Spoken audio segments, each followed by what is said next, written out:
This is The Speaking Show. I'm David Newman, and you're tuned in to the #1 podcast for speakers, consultants, and experts who want to speak more profitably.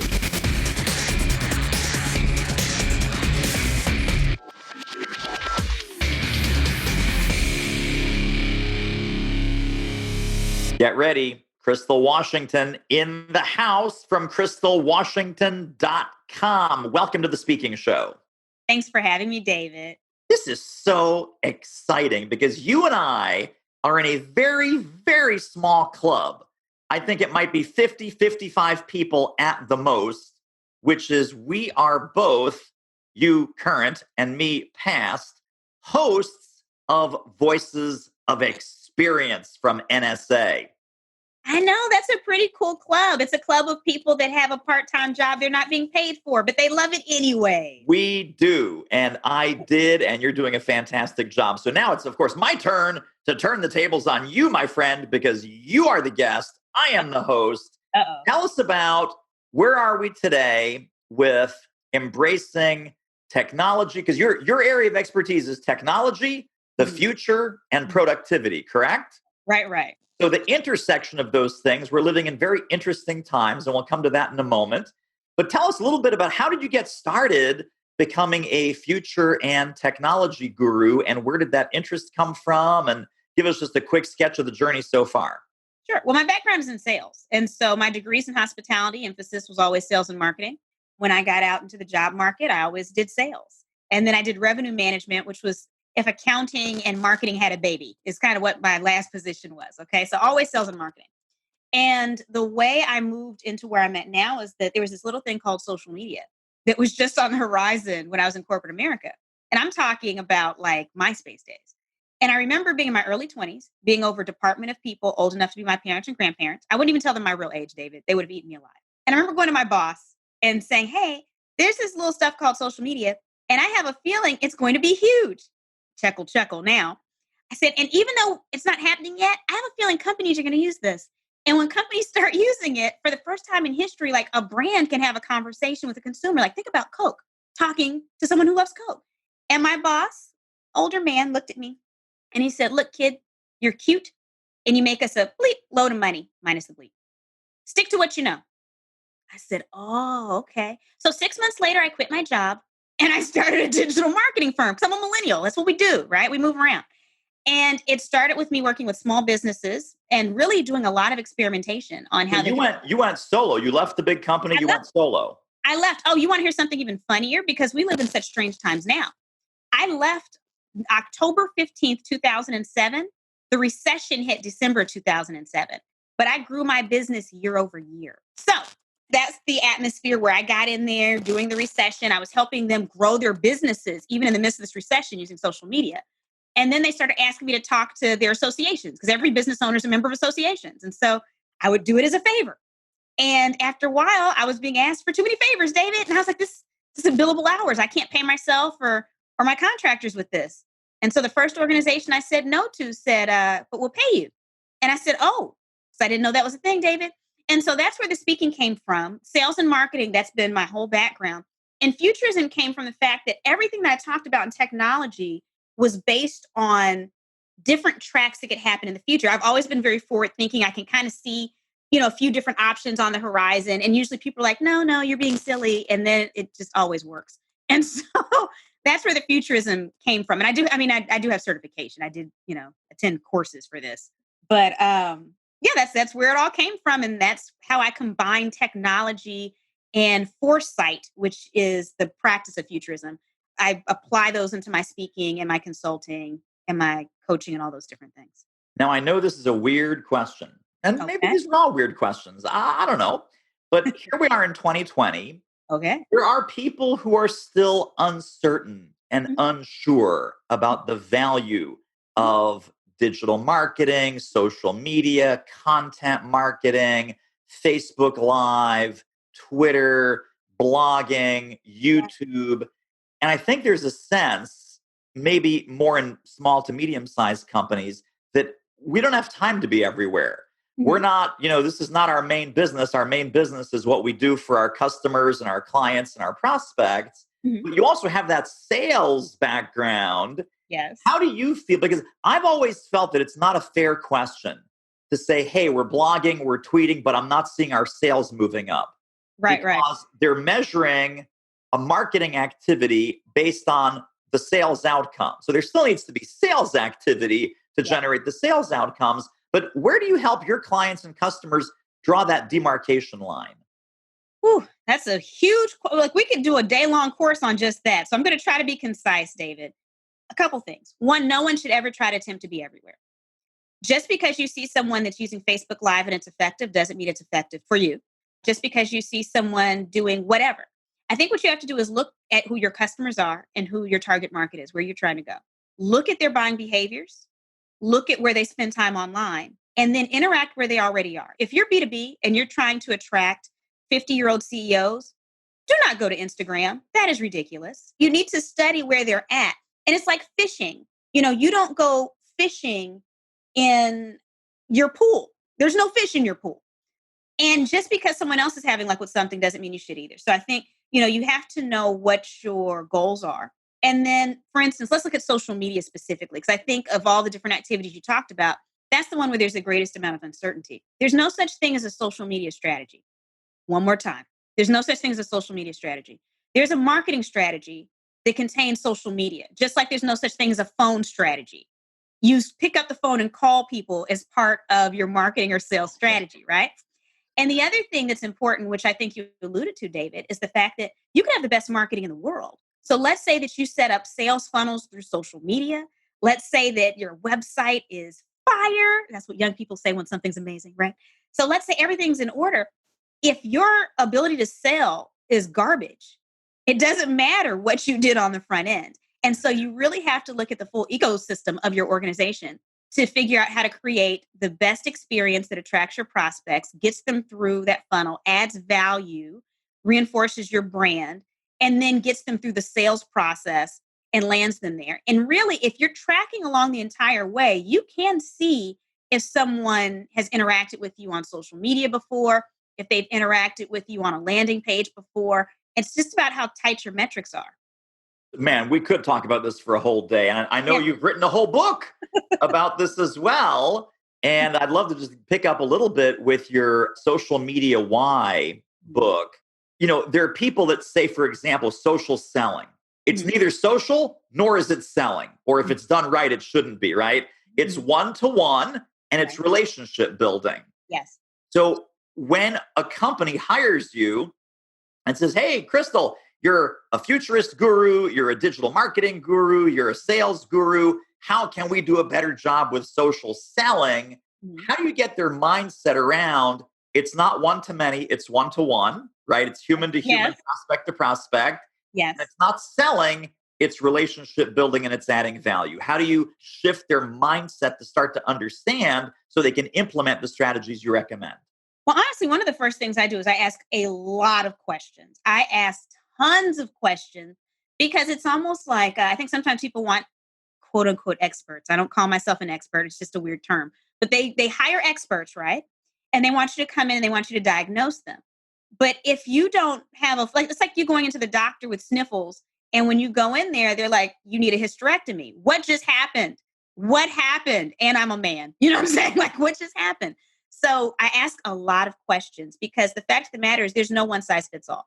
No one wants to hear that answer, David. Everyone wants to know that you have a plug and play system that they can use. But you really don't know where their sales systems are falling apart. You don't know if it has to do with user experience. You don't know if it's after the sale that's keeping people from giving them referrals. And so you have to ask a lot of questions of not just the decision makers, but everyone who's on that line and understanding what they're seeing and giving them a safe environment, sometimes separating them from management so that everyone can give honest answers. Now, based on where you see the leak, it's almost like when you have a plumber, like maybe there's a leak and you don't know where it's at, and they're actually going through with the tool to try to figure out in the wall where they need to tear open because they don't want to make a million holes in your wall. It's very similar to that.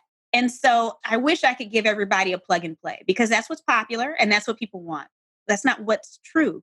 And so, figuring out where's the leak.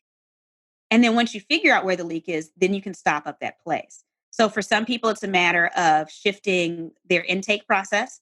Others, it's being more direct in giving Well, some people are on social media and other online channels, and they really don't have a sales funnel. They're just there. And so they're not really directing people. So it might be improving that. There's a lot of different moving pieces. But again, you kind of have to see where the leak is and then attack it there. Can we talk about LinkedIn for a second? We can. So LinkedIn, and I've talked to a lot of my clients and a lot of our friends, and almost the refrain is identical. They say, I'm getting all this LinkedIn spam.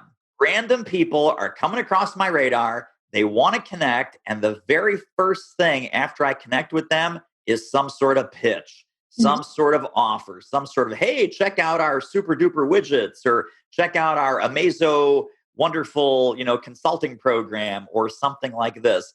Obviously, we know about spam via email. We know about human spam, meaning you go to the networking event and it's the guy who's handing the business card to everybody going, have a card, have a card, have a card, have a card.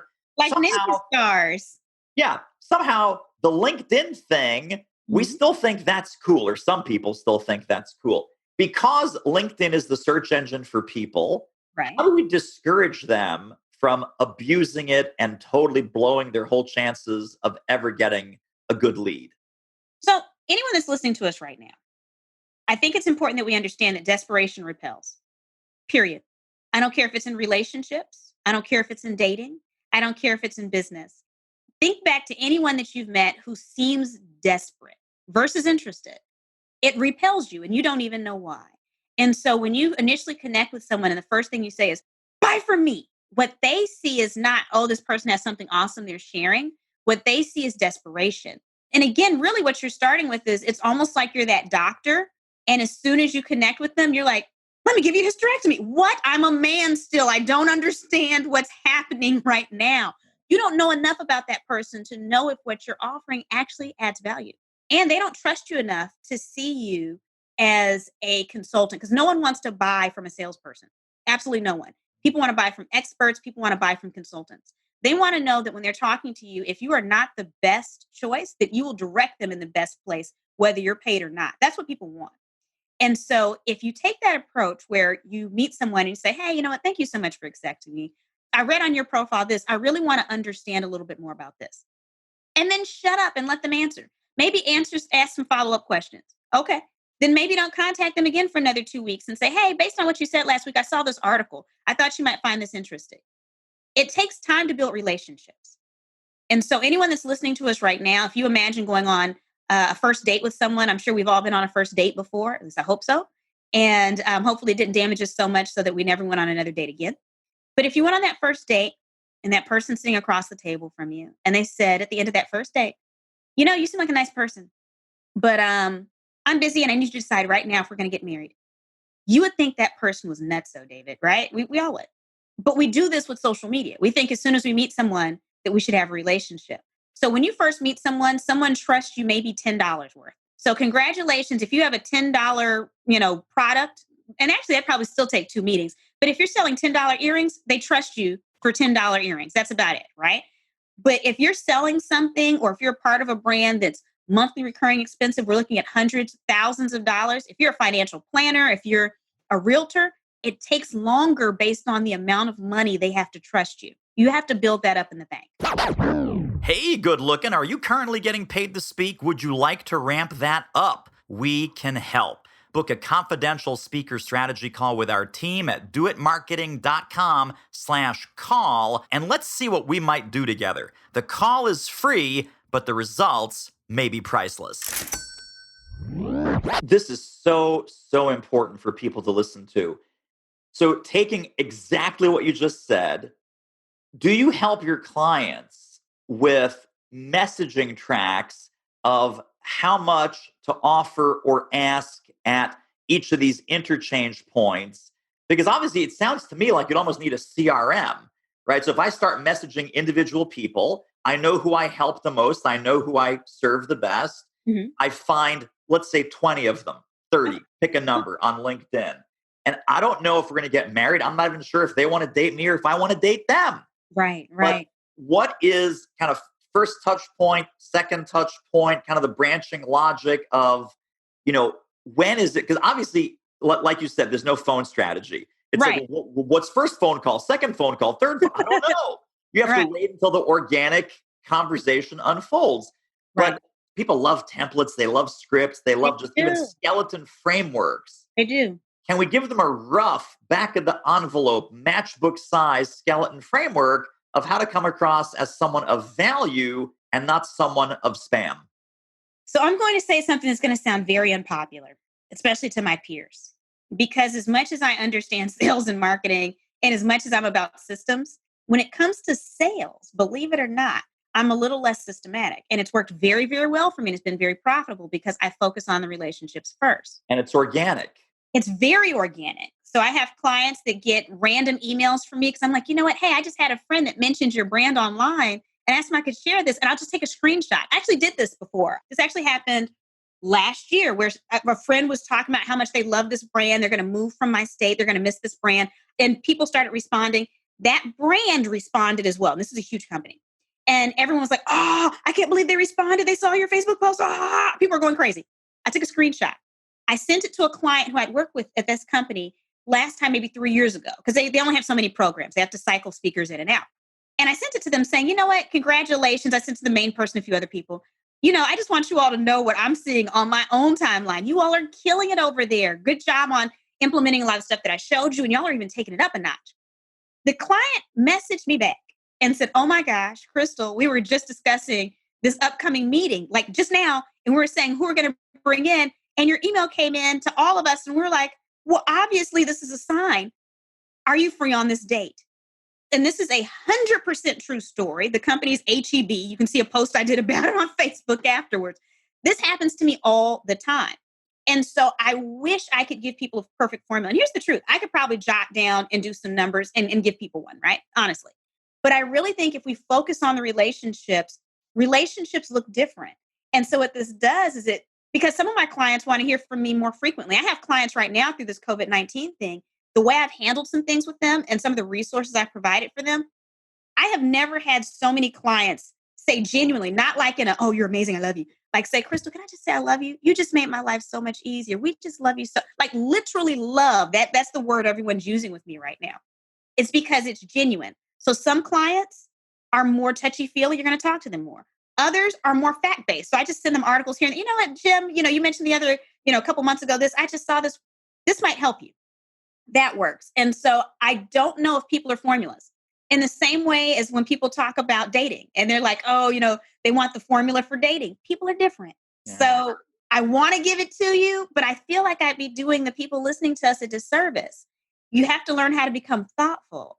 But the trick is that we can use technology in our CRMs to remind us to touch people. And so if you put people through a particular funnel, let's say that they're past clients and you want to touch them at least once every quarter at minimum. It depends on your clients and how it's set up, right? Well, then you'll get that reminder. And so now okay, let me see if I can find something for Stacy. Let me see if I can find something for Bob that makes sense. And it might be that touch point. Maybe you're sending them a basket, or maybe you're just checking on them and you find out, someone passed away, so you send them something, or it might be an article. It's funny, having heard your main stage presentation, I think the one word that you just said that completely reflects your sales methodology and your marketing mindset is thoughtful. Mm-hmm. You are thoughtful, you are intentional, and because you're thoughtful and intentional, it should strike all of us that every prospect and every client and every customer and every future customer needs to be handled a little bit differently. Yeah. But when you get a piece of content, I do this almost instinctively. I never thought of it until we're just having this conversation right now. I subscribe to a whole bunch of email newsletters and other experts' material. And when I get something across my inbox, I stop for 5 to 10 seconds and I would say, who else needs to see this? Yes. Who else would get value from this? And I might forward it to you, Crystal, and I'll forward it to Bob, and I'll forward it to Jennifer, and I'll say, hey, Crystal, this literally just came across my inbox this morning. I thought you'd find it valuable. Feel free to share it with your team. Yes. And I'm not doing that to get anything back other than to be helpful and to show up like a happy, squeaky wheel in your world. Yes. Yes. If you see that there's a cause that they care about, again, everyone's different. Here's what's funny. So, right now we're talking about speakers. So with all of this stuff going on, one of the things that I've been doing is sending care packages to my customers and not the same thing. So the ones that I know like wine, I'm sending them wine saying, hey, you know what? This is a stressful time for you. Here you go. The bureau I work with the most, they have two big offices and I have a satellite person I work with. I sent all of them food, like to the offices, like really something really fun. And they were just saying, hey guys, I know things are crazy right now. Just sending you a little bit of love. That's it. Everybody went crazy. I started getting emails in. And I'm not looking for anything. I'm spending money at a time where my calendar has been cleared for 3 months. David, this was about to be my biggest year yet. Last year was crazy busy. This year was kicking off to be, I think at last track, I was probably at 146% of where I was last year at the same time before all this went down. So this is about to be a crazy year. And it's clear, but I'm spending money because what I've come to realize, David, is I'm in a good position financially. I'm a super saver, so I can not work for a while and be okay. My husband's business has been impacted as much as mine. So he's grounded. He's a photographer. So we're both grounded, okay? But we're savers. And so what I told my assistant, outside of the fact that I said, don't worry, your money's here. You're going to be paid for months. You don't have to worry. Is that I said, our job is to practice grace. Our job is to make our customers feel better because some of them are out of $200, $1 million for these events. So what can we do to support them? If they need a care basket, if we need to do some, just something to say we love you and we care about you and we're here, they need a free webinar, whatever. And that's what we've been doing is sowing seeds. And the business is starting to come in for next year and later on this year. It's not even what I was going for. I was just genuinely trying to make people feel better. And so I think this is a time, for speakers specifically, sow seeds. I know it's hard because some people are living talk to talk. So please know, I understand I have a little bit of privilege in this conversation, but desperation repels once again. And so when we seek to add value and make our clients feel heard and let them know that, hey, we see your pain. This sucks for you. This has to be hard, especially our clients that are like third-party planners or DMCs. Because if you're dealing with a third-party planner or DMC, they're losing tons of money. And unlike us, where we're getting postponements, they're getting cancellations. Because David, check this out. I don't know if you've thought about this, something that client explained to me I hadn't thought about. I'm getting postponements where some clients are saying, okay, you're not going to keynote this year. We'll have you keynote next year. Well, if that happens to a third-party planner or a DMC, that same thing is not a postponement. That's a cancellation because they would have hired them 2 years in a row. That's not true for the keynote. So they're losing tons of money. So sure. What a great episode. Wowza. Tell you what, if you want to ramp up your revenue as an expert who speaks professionally, you should really check out our free online training at doitmarketing.com/webinar. You and I, before we even turn the microphones on, because we're in the middle of this COVID-19 thing right now as we're recording this, and it's not going to go away anytime soon. You said that you were starting to collect some do's and don'ts, a little bit of goofus and gallant, best practices and worst practices that have come across your inbox and your attention. Yeah. What can we as speakers and consultants and coaches and experts, what should we be doing? And what are some examples of things that you've seen really done brilliantly? And what are some big gaffes and missteps and some things that might be a little bit tone deaf? Okay. So if you're a speaker, no one cares about what you're doing for COVID-19 to prevent this. And what I mean by this is everyone's sending out emails, right? Like your gym has done this, all the restaurants, any kind of business you can think of that you're subscribed to, whoever is hosting your website, they're telling you about their employees sanitizing their hands. What does that have to do with me? Why is this here? You as a speaker saying that you're using hand sanitizer these many times a day, unless you're giving me tips, I don't care. Okay. So number one, people are being inundated with information right now. I think we should all make sure that we're really adding value. If we're going to email someone, make it add value. Secondly, rethink what you're launching. Just because you planned on launching something right now doesn't mean that you should still launch it. Because depending on what the title of your program was, depending on who the target market of your program is, it can look really insensitive because the average person may not realize that this has been in the works for 6 months. And so I have seen some things being launched, some programs with titles that I'm like, oh man, this is bad. It's like when you have a pre-scheduled social media messages to come out and then a natural disaster happens or people die, like in a plane crash. And then you're like, the crash course and blah, blah, blah. Sign up today. And you're like, no, we're going to have you flying high in sales. No. So think through everything right now and seek to add value. The other thing that I think is really helpful for my peers, we have so many different topics. There's so many different types of brilliance that we have. Don't try to make the situation fit your topic. Make sure that your topic is relevant. And if it's not, pivot. It's okay. It's okay to pivot. If your topic is, I don't know, needlepoint, right? And if you do keynotes on needlepoint, this is not the time for you to talk about how to needlepoint your way through COVID-19. No one cares about that. Okay. That's just not it. But if somehow you're relating to how do you set up a home office, or how do you communicate better with employees where you've never been in a distant situation where you're all in different places, or virtual events, figure out how to plug into that. Don't try to make your topic relevant when it's not. And if you don't know, if you're too close to your own baby to see if it's ugly, ask your friend that can be honest with you. We all have an honest friend. Karen McCullough is my honest friend. I'm her honest friend. Ask an honest friend if your baby is ugly, and they will tell you, and then you can dress your baby differently. You can do what you can with your baby, okay? Yeah. Can we just unpack this? I need 2 minutes of therapy on this one. Because for the first few weeks, I did nothing and I said nothing. Mhm. And my email subscribers are like, hey, David, I don't think we've heard from you about this whole COVID-19 thing and the events business being decimated and blah, blah, blah, blah, blah. I was like, well, okay, good point. I mean, I wasn't doing anything, I don't think, tone deaf in Mhm. that intervening period. But then I started to, acknowledge, and like you say, in the interest of relevance. Mhm. Mhm. I can't tell you, because to me, it's like you're damned if you do, you're damned if you don't. You're Right. either seen as ignoring it, Right. or I've also gotten hate mail. Right. Oh, so insensitive. You're profiteering. This is fear mongering. This is disgusting. You should be ashamed. It's like trying to help your community in a time of crisis, right? So Right. Right. people are now, let's say you're a leadership speaker and you Okay. do leadership in times of turmoil. Yes. Is that opportunistic, horrible, disgusting, or is that high value, relevant, and trying to help more in the current climate? It's how you approach it and deliver it. I mean, we've all met people who have the same message or doing the same thing.